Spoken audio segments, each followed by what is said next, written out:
Chapitre de géographie, la France, un territoire urbanisé. Tout d'abord, comment se répartit la population française?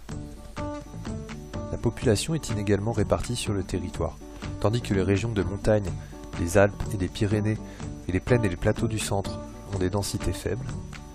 Les grandes vallées fluviales et les littoraux concentrent les populations et les activités. La population française est majoritairement urbaine. 85% des habitants vivent dans des aires urbaines. Les 10 principales agglomérations présentées sur cette carte concentrent à elles seules un tiers de la population française. Deuxième point, comment se caractérise l'urbanisation en France? Depuis les années 50, les villes connaissent une forte croissance démographique. Leur population et leur taille augmentent. Les villes du sud et de l'ouest sont les plus attractives. Elles bénéficient de l'essor de nouvelles activités économiques et de la recherche d'une meilleure qualité de vie.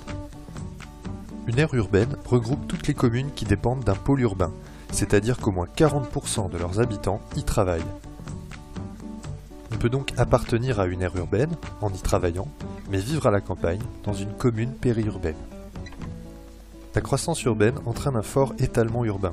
La voiture individuelle et le développement des infrastructures de transport ont permis à de nombreux citadins de s'installer dans des maisons individuelles, dans des communes périurbaines. Cette périurbanisation provoque d'importantes migrations pendulaires et l'engorgement des principaux axes de transport aux heures de pointe.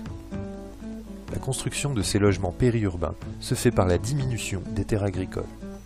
Une aire urbaine, ce sont donc des paysages variés.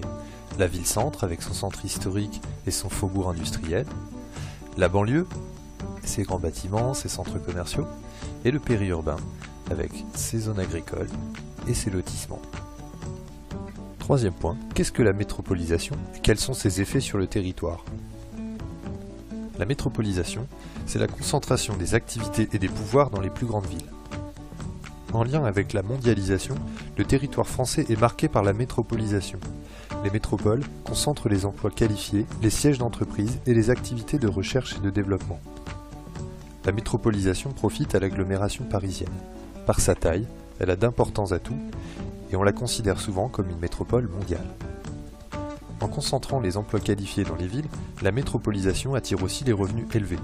Cela provoque le départ des populations les plus pauvres du centre-ville vers les périphéries urbaines.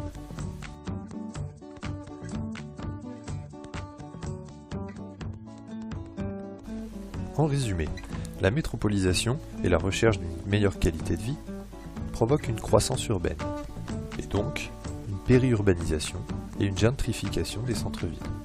Ainsi, on constate des inégalités entre les communes et des migrations pendulaires entre les zones urbaines, de banlieues, de périurbains et de centres-villes.